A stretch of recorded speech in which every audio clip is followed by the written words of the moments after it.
اس کی فکر میں دبلا ہونے کی قطعاً ضرورت نہیں ہے۔ وضاحت دیتے دیتے تلخی سے اس نے بات ہی ختم کر دی تھی۔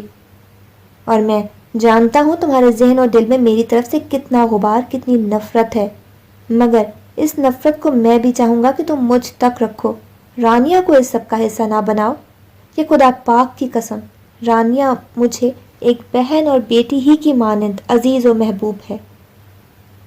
وہ ایک غسیلی نگاہ اس پر ڈالتا اپنے کمرے سے ہی نہیں، رانیہ کو لیے گھر سے ہی نکل آیا تھا، اور راستے میں اس نے نہایت نرمی سے اسے شب برات کی فضیلت سے آگاہی دینا شروع کر دی تھی، جو اسے سمجھ آ گئی تھی، اور اس نے سمیم کے کچھ کہنے سے قبل خود ہی پٹاخے لینے سے ہاتھ کھینچ لیے تھے، اور دھیمے سے بولی تھی، بھیا آپ ایسا کریں کہ مجھے اتنی رقم دے دیں جتنی آپ مجھے پٹاخے وغیرہ دلانے والے تھے۔ وہ اس کے فیصلے سے انجان متحیر سا اسے والیٹ تھما گیا تھا، جس سے اس نے 5,000 کی ایک بھاری رقم نکالی اور شرارت کے ساتھ اس کا والیٹ اسے واپس کر دیا، اور اس نے زبردستی مسکراتے ہوئے والیٹ جیب میں رکھ لیا تھا، اور وہ جب گاڑی سے اتری اور اس نے وہ رقم قریبوں میں تقسیم کی تو اس کے لب مسکرا اٹھے تھے کہ اسے سمجھنے میں لمحہ نہیں لگا تھا کہ اس کی بات رانیہ کو سمجھ آ گئی ہے، جس کا اس نے اظہار بھی کیا تھا۔ آج عبادت کی رات ہے تو حقوق اللہ کی ادائیگی سے قبل حقوق العباد کی ادائیگی ضروری ہے، اور پٹاخوں وغیرہ میں پیسہ ضائع کرنے سے بہتر ہے کہ یہ حقداروں تک پہنچ جائے۔ وہ مسکرا رہی تھی اور سمیم کا ہاتھ اس کے سر پر آ ٹھہرا تھا، اور وہ سوچنے لگا تھا کہ تربیت ڈنڈے کے زور پر نہیں، نرمی سے کی جاتی ہے، کہ دل کی بات دل تک طاقت و زور کے ذریعے نہیں جاتی۔ یکدم اسے وانیہ کا رویہ ستانے لگا تھا۔ اس کے ساتھ بھی اس نے کبھی زور و زبردستی نہیں کی، پہلے دل کی بات رکھی تھی اور اس کے انکار پر منانے کی کوشش کی تھی، اور اب بھی صرف اسی کا خیال کرتے دوریاں بنائے ہوئے تھا، اور اس کے دل کی بات نہ نرمی سے اس تک پہنچی تھی اور نہ ہی بے اعتنائی برتنے سے ایسا ہو پا رہا تھا۔ آپ آپا سے ناراض ہیں بھیا؟ اس کی گہری سوچ کی تنابیں ٹوٹی تھیں۔ ایسی تو کوئی بات نہیں ہے، اور تم اپنی آپا کو تو جانتی ہو، وہ کم گو ہے۔ اس نے رانیہ کی بات کو مذاق میں ٹالنے کی بھرپور صحیح کی تھی۔ آپا کو تو جانتی ہوں، مگر میرے لیے آپ کا انداز بہت اجنبی سا ہے، کہ آپا تو ویسی ہی ہیں، بس آپ ہی بدل گئے ہو۔ اسے رانیہ کے اتنے درست اور گہرے تجزیے پر شدید حیرانگی نے اپنی لپیٹ میں لے لیا تھا۔ آپ نہ پہلے کی طرح ہنسی مذاق کرتے ہو، نہ ہی کوئی شرارت، ورنہ میں اور آپ مل کر آپا کو کتنا تنگ کرتے تھے۔ آپا تو تب بھی ایسی ہی تھی۔ وہ قدر اداس نظر آنے لگی تھی۔ وہ کافی ذہین تھی، ہمیشہ جماعت میں اول آتی تھی اور غیر نصابی سرگرمیوں میں شمولیت پر کتنے ہی سرٹیفکیٹ حاصل کر چکی تھی، اور اس کی ذہانت آج سمیم کے لیے امتحان بن گئی تھی۔ آپا کی تصویر والیٹ میں سجائی ہے تو انہیں ان کے ہونے کا احساس بھی بخشیں، کہ آپ اگر آپا کی راہ پر چلیں گے تو نہ صرف خود اکیلے رہ جائیں گے، آپا بھی تنہا ہو جائیں گی۔ وہ اسے حیران اور دکھی چھوڑ کر گاڑی سے اتر کر اندر چلی گئی تھی، اور اسے احساس ہوا تھا کہ وانیہ سے لا تعلقی ظاہر کرنے کے لیے اسے راستہ بنا کر اس نے کتنا غلط کیا تھا، کہ اگر گھر میں کوئی بڑا ہوتا تو وہ ایسا نہ کر پاتا، اپنا بھرم ضرور قائم رکھتا۔ اسے شدت سے احساس ہوا تھا کہ بھرم اور مان بڑوں کے ہی نہیں، اپنے چھوٹوں کے سامنے بھی قائم رکھنا پڑتا ہے۔ وہ بہت کچھ بدلنے کا سوچتا ہاسپٹل کے راستے پر گاڑی ڈال گیا تھا۔ رانیہ، اپنی آپا سے پوچھو کہ ان کا تمہارے کمرے میں کب تک قیام پذیر رہنے کا ارادہ ہے۔ اس نے موبائل پر گیم کھیلتی رانیہ کو ڈھال بنا کر در حقیقت وانیہ سے پوچھا تھا۔ وہ آج کل گرمیوں کی تعطیلات کی وجہ سے گھر میں ہی تھی کہ سمیم نے اس کے میٹرک کلاس میں اسلام آباد کے بہترین اسکول میں داخلہ کروا دیا تھا، جو مشکل تو تھا مگر اس کے شاندار تعلیمی ریکارڈ اور ٹیسٹ کلیئر کر لینے کے سبب آسانی سے ہو گیا تھا۔ رانیہ ہی نہیں، وانیہ بھی حیرانگی سے اسے دیکھنے لگی تھی۔ آپ دونوں ایسے کیوں دیکھ رہی ہیں مجھے؟ وہ معصوم بنا تھا۔ تمہاری آپا نئی جگہ کی وجہ سے اتنے عرصے سے تمہارے ساتھ روم شیئر کر رہی ہیں، مگر اب یہاں آئے ہمیں کافی عرصہ ہو گیا ہے۔ میرا خیال ہے اب تمہیں اکیلا رہنے کی عادت ڈالنی چاہیے۔ کب تک میری بیوی پر قبضہ کیے رہو گی؟ وہ ہلکے پھلکے انداز میں بولا تھا تاکہ رانیہ کے تمام شکوک و شبہات دور ہو جائیں، جبکہ وہ ایک غسیلی نگاہ اس پر ڈالتی تن فن کرتی چلی گئی تھی۔ آپ نے آپس سے دوستی کر لی ہے؟ وہ اسے سوالیہ نگاہوں سے دیکھ رہی تھی۔ ڈیئر، ہم دوست ہی تھے، تمہارا خیال کر رہے تھے اور الٹا تم ہی نہ جانے کیا کچھ سوچ بیٹھی۔ اب اکیلے ڈر لگے نا تو میری بیوی کو زحمت مت دینا۔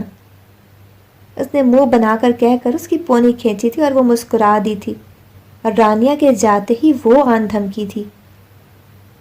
رانیہ کے سامنے فضول بکواس کا مطلب؟ وہ اسے ناگواری سے دیکھ رہی تھی۔ تب اس نے رانیہ سے ہوئی گفتگو اس کے گوش گزار کر دی تھی، جس کے بعد اس نے بڑی خاموشی سے از خود اپنا سامان سمیم کے کمرے میں شفٹ کر لیا تھا، مگر اس نے اپنا قیام صوفے تک محدود رکھا تھا، اور وہ دونوں کمرے میں چاہے ایک دوسرے سے لا تعلق ہو کر رہتے تھے مگر رانیہ کے سامنے ایک پرفیکٹ کپل شو کرتے تھے۔ رمضان کی آمد تھی۔ اس نے رانیہ کے ساتھ مل کر پورے گھر کی اور کچن کی خصوصی صفائی کی اور چند ایک چیزیں بنا کر فریز کر دی تھیں کہ یہی طریقہ ان کی ماں کا تھا کہ رمضان کے بابرکت مہینے میں وہ عبادت پر خصوصی توجہ دیتی تھی، اس لیے یہی دانیہ کی بھی عادت تھی۔ اس لیے اس نے رمضان کے آغاز سے قبل ہی چنے ابال کر اور سموسے، رول اور جو چیزیں فریز کی جا سکتی تھی کر لی تھیں، تاکہ رمضان میں کام کم ہو اور عبادت کے لیے وقت زیادہ میسر آ جائے۔ ان دونوں کی وہی روٹین تھی اور رمضان کا آغاز ہو گیا تھا۔ پڑوس میں درس اور دورہ قرآن کی محفل ہوا کرتی تھی، جس میں نہ صرف وہ خود پابندی سے جا رہی تھی، رانیہ کو بھی لے کر جاتی تھی۔ رمضان کی برکات سے وہ مستفید ہو رہے تھے اور ایک ایک کر کے روزے گزرتے جا رہے تھے۔ آخری عشرے کی طاق راتوں میں اس نے عبادات اور نفلی نمازوں کا خاص اہتمام رکھا تھا۔ وہ دونوں مل کر صلاۃ و تسبیح کی نماز لازماً پڑھا کرتی تھیں، اور عبادت میں دل لگایا تھا تو اسے اپنے رویے کی بدصورتی کا بھی شدت سے احساس ہونے لگا تھا، مگر تلافی کی ہمت نہیں پڑتی تھی۔ وہ رمضان سے پہلے اور رمضان کے دوسرے عشرے میں بھی عید پر بننے کے لیے کافی کچھ لے آیا تھا، مگر رانیہ نے جیسے ہی عید کا چاند نظر آیا تھا چوڑیاں لانے کی ضد شروع کر دی تھی کہ نثار دورانی ان سب کو چاند رات کی رونقیں دکھانے لے جایا کرتے تھے۔ وہ منع کرنا چاہتا تھا مگر وانیہ نے بھی چلنے کو کہا تو وہ حیرانگی کے باوجود خاموشی سے راضی ہو گیا تھا۔ راستے میں رانیہ نے کہا تھا کہ وہ چوڑیوں کے ساتھ اپنی پسند کا جوڑا بھی لے گی، اور اس نے لگے ہاتھ وانیہ کو بھی مشورہ دے ڈالا تھا کہ وہ عید کے لیے ساڑھی لے لے، مگر اس نے برہمی سے صاف انکار کر دیا تھا۔ مجھے ساڑھی بالکل پسند نہیں ہے اور ہم ابھی صرف چوڑیاں لے کر واپس آ جائیں گے۔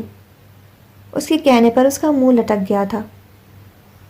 رمضان کی تمام راتوں کی طرح آج کی رات بھی بہت اہم ہے رانیہ، کہ آج عبادت کریں گے تبھی تو ہمیں انعام یعنی صبح عید نصیب ہوگی، کہ پورے سال پڑھیں اور امتحان نہ دیں تو کوئی فائدہ ہوگا؟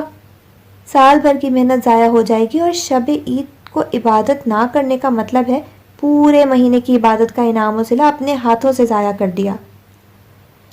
اس نے بہت نرمی سے اسے آج کی شب کی اہمیت سمجھائی تھی۔ وہ دونوں مسکرا دیے تھے، جبکہ وانیہ اس کی بات سمجھ آ جانے پر مطمئن ہو گئی تھی، لیکن جب کچھ سوچ کر اس نے اپنی پسند سے اسے ایک ساڑھی دلوانا چاہی تھی تب وہ چڑ گئی تھی۔ آپ لوگ کیوں پیچھے پڑ رہے ہیں جب میں نے کہا کہ مجھے نہیں پسند، نہیں پہننی ہے ساڑی؟ دبے دبے غصے سے بولی تھی۔ تمہیں نہیں پسند تو تمہیں میرے کہنے پر پہننی پڑے گی، وہ بے لچک لہجے میں بول کر وہ ساڑھی پیک کرنے کو کہہ گیا تھا، جبکہ وہ اس کے حکمیہ انداز پر خاموش ہو گئی تھی۔ ان دونوں کو ڈھیر ساری شاپنگ کروانے کے بعد وہ انہیں لیے پیزا ہٹ آ گیا تھا۔ یہ اور بات تھی کہ رانیہ نے ہر ایک چیز اپنی پسند سے لی تھی، اور وانیہ کے لیے اس نے اپنی پسند سے ایک ایک چیز لی تھی۔ اس کی خاموشی، اترا ہوا چہرہ اس کے غصے اور ناراضگی کا مظہر بنا ہوا تھا، لیکن اس نے ذرہ برابر اہمیت نہیں دی تھی۔ اور فہیم اور اس کی بیوی کے لیے گفٹ بھی خود ہی پسند کیے تھے۔ رانیہ بہت چہک رہی تھی اور کافی عرصے بعد وہ بھی اس کا ساتھ دے رہا تھا۔ بہت دن کر لیے تھے آپ نے سنجیدگی کے مظاہرے، آخر آ ہی گئے نا اپنے اصلی مسخرے انداز میں۔ اسے اونچے اونچے کہے لگاتے ہوئے دیکھ کر اس نے بیزاری سے سوچا تھا، بہت تھک گیا ہوں، ایک مگ کافی بنا دو۔ سارے کام بے شک وہی کرتی تھی، مگر اس طرح فرمائش اس نے اتنے ماہ میں پہلی بار کی تھی۔ وہ تو پہلے ہی خار کھائے بیٹھی تھی، نہایت تب کر صاف انکاری ہو گئی۔ میں ابھی بہت تھک گئی ہوں، میرا کچن میں جانے کا بالکل ارادہ نہیں ہے۔ وہ آگے بڑھی ضرور تھی مگر جا نہیں سکی تھی۔ اس نے اتنے ماہ میں پہلی دفعہ اس کی کلائی تھام لی تھی۔ میں نے تمہارا ارادہ نہیں پوچھا، حکم سمجھتی ہو؟ وہی دے رہا ہوں۔ وہ اس کی بے یقینی نگاہوں میں جھانکتے ہوئے سرد لہجے میں بولا تھا۔ آپ کی ملازمہ نہیں ہوں جو آپ مجھے حکم دے رہے ہیں۔ وہ کلائی آزاد کرواتے ہوئے بد لحاظی سے بولی تھی۔ میں نے ملازمہ تو نہیں سمجھا، یہ اور بات ہے کہ بیوی اور ملازمہ کی حیثیت میں بلا مبالغہ تھوڑا بہت ہی فرق ہوتا ہے۔ اس نے لفظوں کو چبا چبا کر ادا کیا تھا۔ وہ اہانت سے سرخ پڑتی ناگواری سے اسے دیکھنے لگی تھی۔ اور بیوی کا درجہ تمہیں دیا نہیں ہے، اس لیے اپنی حیثیت کا تعین خود کر لو تو زیادہ بہتر ہے۔ اس کے دیکھنے پر وہ مسکرانے لگا تھا۔ اس کا چہرہ ذلت کے مارے سرخ پڑ گیا تھا۔ رونا چاہو تو شوق سے، مگر پہلے مجھے کافی بنا دینا۔ اس کی آنکھوں میں مچلتے آنسو دیکھ کر گہری سنجیدگی سے کہتا لمبے لمبے ڈگ بھرتا وہاں سے نکلتا چلا گیا تھا، جبکہ اس کے آنسو روانی سے بہنے لگے تھے۔ اہانت و غصے کا احساس رگوں پہ میں اترنے لگا تھا، اور غصے میں تو اس کی عقل بالکل ہی معاف ہو جاتی تھی۔ اس وقت بھی یہی ہوا تھا، جبکہ وہ اس کی آنکھوں میں آنسو دیکھنے کے بعد ایک پل کو چین کی سانس نہیں لے سکتا تھا۔ کمرے میں اس کا دم گھٹنے لگا تھا۔ اس نے اے سی کی کولنگ بڑھائی، مگر نہ جانے کیسی بے کلی تھی کہ اس نے تازہ ہوا کی چاہ میں کھڑکی کے پردے ہٹا دیے تھے۔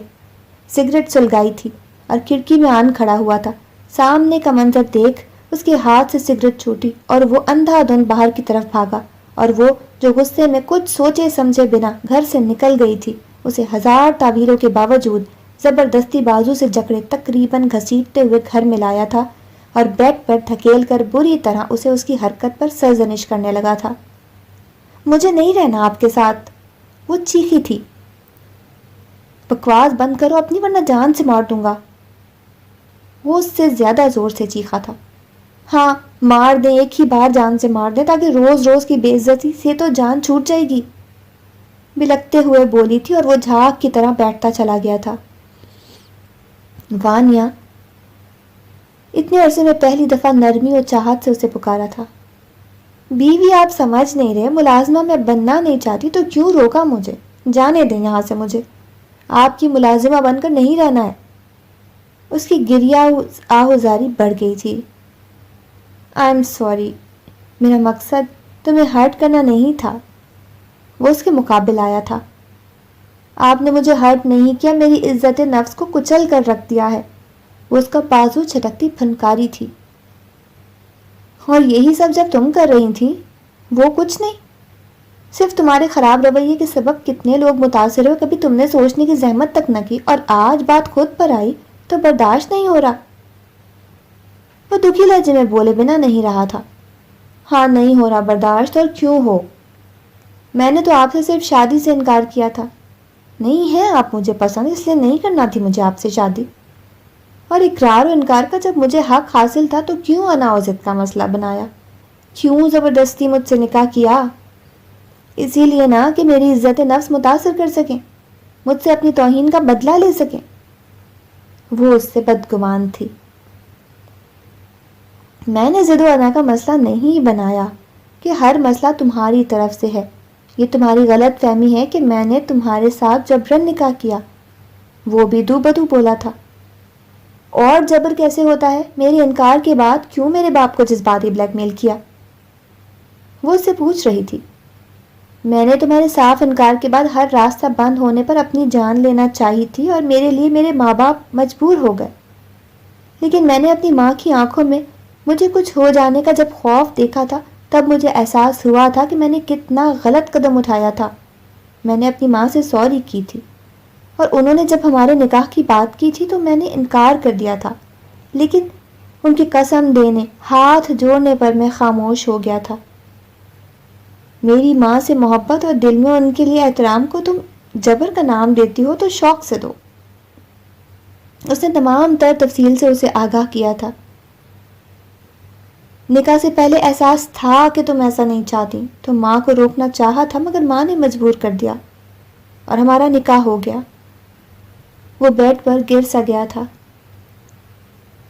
نکاح کے بعد احساس ہوا کہ تم اسے نبھانا نہیں چاہتی، تو اس بندھن سے تمہیں آزاد کرنا چاہا، مگر بڑی ماما نے مجبور کر دیا، اس لیے رشتہ اب تک قائم ہے۔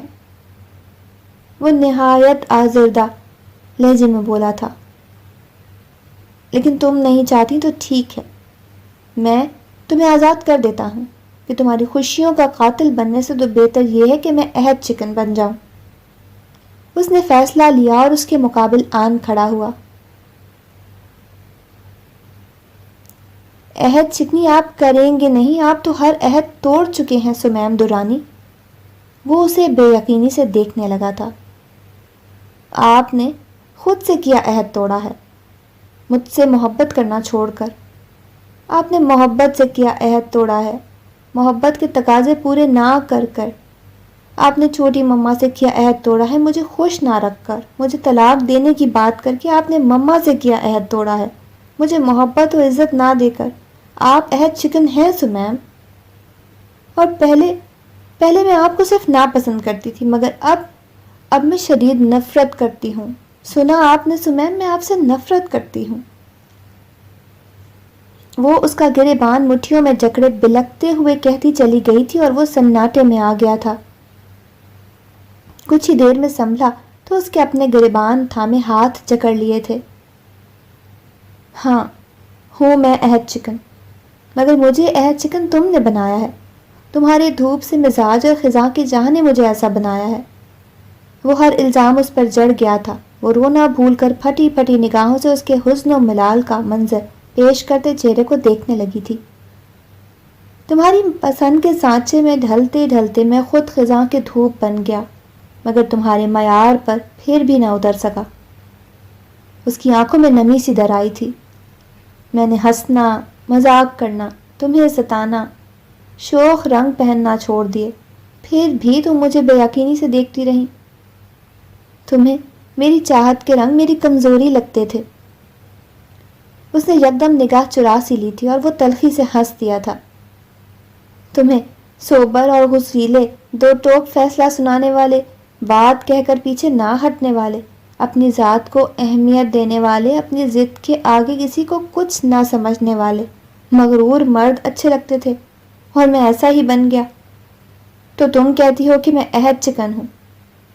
وہ نہایت دکھ و آزردگی سے بولا تھا۔ میں غلط تھی، میری پسند غلط تھی سمیم۔ وہ ہچکیوں سے رو رہی تھی۔ میں جن انداز کو مردوں کی شان سمجھتی تھی وہ خود میرے لیے باعث آزار بن گئے۔ وہ بخوبی سمجھ گئی تھی کہ ہاتھی کے دانت کھانے کے اور دکھانے کے اور ہوتے ہیں۔ آپ کی بے رخی نے مجھے احساس دلایا کہ آپ کا سابقہ روپ کتنا میٹھی چھاؤں جیسا تھا، کہ مزاج کی دھوپ تو بہار کو خزاں میں بدل دیتی ہے، جبکہ آپ تو میرے لیے بہار کا پیام تھے۔ مگر میں یہ اس وقت جان پائی جب بہار نے خزاں کی دھوپ اوڑھ لی۔ وہ بری طرح سسک رہی تھی۔ اپنی سوچ پر نادم تھی کہ انسان بعض اوقات پسند اور آئیڈیل کے پیچھے بھاگتے بھاگتے اپنے لیے خزاں کا انتخاب کر لیتا ہے، جبکہ اللہ نے اس کے لیے نرم سی بہار رکھی ہوتی ہے، مگر انسان اپنی ناشکری اور جلد بازی سے مجبور ہو جاتا ہے۔ میں نے تمہاری ڈائری پڑھی تھی وانیا۔ وہ رونا بھول گئی تھی۔ میں ڈائری کے ذریعے تمہاری سوچ، تمہاری پسند اور تمہارے آئیڈیل سے متعلق سب کچھ جان گیا تھا۔ اسی لیے جب رخصتی ہوئی اس کے بعد میں نے تمہیں مخاطب تک نہ کیا، بلکہ تمہارے ساتھ روڈلی بیہیو کرتا رہا کہ میں تمہیں یہ احساس دلانا چاہتا تھا کہ مزاج کی نرمی اور سختی معنی نہیں رکھتی، کچھ معنی رکھتا ہے تو وہ ہے رشتوں کا احساس اور محبت۔ وہ اس کا ہاتھ تھام گیا تھا۔ اگر شوخ آدمی کے دل میں محبت ہے اور وہ محبت کرنا جانتا ہے تو اس سے اچھا کوئی نہیں ہے، اور سنجیدہ اور اکھڑ آدمی کے دل میں محبت نہیں ہے، اگر محبت ہے بھی تو اسے محبت کرنا نہیں آتی تو اس سے زیادہ برا اور کمزور انسان کوئی دوسرا نہیں ہو سکتا۔ وہ نہایت نرم لہجے میں بولا تھا۔ سچ کہوں نا سمیم، تو آپ مجھے وہ اپنے شوخ و بے پرواہ انداز میں ہی اچھے لگتے تھے۔ یہ سنجیدہ سا کڑوے جملے بولتا سمیم درانی مجھے اچھا نہیں لگتا۔ وہ سسکی تھی اور اس نے اسے خود سے لگا لیا تھا۔ میری ساری شوخیاں، تمام شرارتیں تمہارے دم سے ہیں کہ میں تمہاری خوشی کے لیے خود کو قربان کر سکتا ہوں۔ وہ اس کے گرد گھیرا تنگ کرتے ہوئے شدت جذبات سے چور لہجے میں بولا تھا، آئی لو یو وانیا، تم میری محبت، میرے جینے کی وجہ ہو۔ اس نے مخمور لہجے میں کہہ کر اس کی پیشانی پر بوسہ دیا تھا۔ آئی لو یو ٹو سمیم، وہ بھیگتے حیا آلود لہجے میں بولی تھی۔ اب لگا ہے کہ آج چاند رات ہے۔ وہ شوخی سے مسکرایا تھا، وہ حیرانگی سے اسے دیکھنے لگا تھا۔ چاند میری باہوں میں اترا ہے، اس سے حسین چاند رات کون سی ہو سکتی ہے؟ وہ اسے اپنے قریب کرتے ہوئے معنی خیزی سے بولا تھا اور اس کا چہرہ دہکنے لگا تھا۔ وہ مزید جسارتوں پر آمادہ ہوا ہی تھا کہ دروازے پر زوردار طریقے سے دستک ہوئی تھی۔ جہاں وہ بدمزہ ہوا تھا وہ کھلکھلا اٹھی تھی۔ اس نے وانیا کو یوں کھل کر پہلی دفعہ ہنستے دیکھا تھا، ورنہ وہ تو مسکرانے میں بھی کنجوس واقع ہوئی تھی۔ ہنستی رہا کرو، بہت اچھی لگتی ہو، وہ بے ساختہ بولا تھا، اور وہ جھینپ کر دروازہ کھول گئی تھی۔ آنے والی رانیا ہی تھی جو خوشی خوشی اپنی مہندی دکھا رہی تھی۔ آپ واہ، میری مہندی اچھی لگ رہی ہے نا؟ اس نے اپنے ہاتھ بھرپور مسرت کے ساتھ وانیا کے آگے کیے تھے۔ بہت پیاری لگ رہی ہے، بالکل تمہاری طرح، اس نے مسکرا کر کہتے ہوئے اس کا رخسار تھپ تھپ آیا تھا، اور وہ حیرانگی سے وانیا کو دیکھنے لگی تھی۔ میں جان گئی ہوں رانی کہ جو مزہ ہنستے مسکراتے زندگی گزارنے میں ہے نا، وہ منہ بنا کر روتے دھوتے گزارنے میں نہیں ہے۔ وہ بہن کی حیرت بھانپ کر آزردگی سے بولی تھی اور وہ بہن سے لپٹ گئی تھی۔ سچ کہا آپ نے کہ جو مزہ دوسروں کو تنگ کرنے میں آتا ہے کسی اور کام میں آ ہی نہیں سکتا۔ وہ کھلکھلا رہی تھی، وہ مسکرا دی تھی کہ اس کی سنجیدہ طبیعت کی وجہ سے ان دونوں میں خاص انڈرسٹینڈنگ نہ تھی، مگر اس نے سوچ لیا تھا کہ وہ خود ساختہ فاصلے مٹا ڈالے گی۔ بھابھی آپ کو بھی مہندی لگانے کے لیے بلا رہی ہیں؟ اس نے عرشیا کا کہا تھا کہ وہ خود بھی اسی سے مہندی لگوا کر آئی تھی۔ نہیں، مجھے پسند نہیں ہے، وہ سختی کے بجائے نرمی سے بولی تھی۔ مہندی لگوا لو جا کر وانیا۔ وہ دونوں ہی خاموش کھڑے سمیم کی آواز پر چونکی تھی۔ مجھے مہندی بہت اچھی لگتی ہے، اور مہندی لگے ہاتھ اچھے سے بھی بہت اچھے لگتے ہیں۔ وہ مسکرا رہا تھا اور رانیا کے کھلکھلانے پر وہ جھینپ مٹانے کو اس کے سر پر ایک چپت لگا گئی تھی۔ مہندی لگاؤں گی میں سجنا کے نام کی، شوخی سے گنگنائی تھی، اور وانیا کا منہ حیرت سے کھل گیا تھا، جبکہ سمیم کے بے ساختہ کہے پر اس کا چہرہ اناری ہو گیا تھا، اور وہ خفت مٹانے کو اسے مارنے کو لپکی تھی، جبکہ وہ اسے انگوٹھا دکھاتی منہ چڑھاتی باہر کی جانب بھاگ گئی تھی۔ تو جانے سمیم، آپ لگائیں گی اپنے سجنا کے نام کی مہندی؟ وہ آنکھوں میں شوخی، لبوں پہ مسکان سجائے اس کے سامنے آن ٹھہرا تھا۔ ہاں، کہ اب یہ جانے سمیم صرف وہی کرے گی جو سمیم کو پسند ہے۔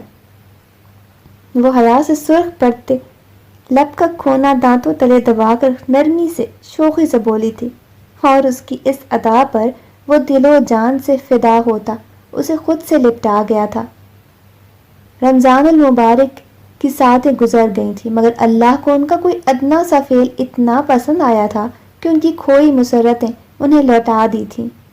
خزاں کو بہار کا پیرہن عطا کر دیا تھا، اور دھوپ چھاؤں کے قالب میں ڈھل گئی تھی۔ شب عید ان کے لیے راحتیں اور مسکراہٹیں لے کر آئی تھی کہ وہ محبتوں کی کاریگری جان گئے تھے کہ محبت جس دل کو چھو لے، ہر دن بہار اور ہر رات شب عید کی مانند چمکدار اور روشن ہو جاتی ہے۔ میں خزاں کی دھوپ ہوں، تو پیام ہے بہار کا۔ وہ مہندی سے بیل بوٹے بنواتے ہوئے کسی سوچ کے تحت مسکرائی تھی، اور اس نے اپنی سوچ بذریعہ ایک ٹیکسٹ اسے ارسال کر دی تھی جو بے چینی سے اس کا منتظر تھا۔ اس نے مسکرا کر اس کا ارسال کیا ہوا میسج پڑھا، اور کمرہ اس دشمن جاں کے شایان شان سجانے کی تیاری کرنے لگا تھا کہ شب عید وصال یار کے سنگ جلوہ افروز ہونی تھی، اور انہیں یقین ہو چلا تھا کہ صبح عید بہت پر نور ہوگی۔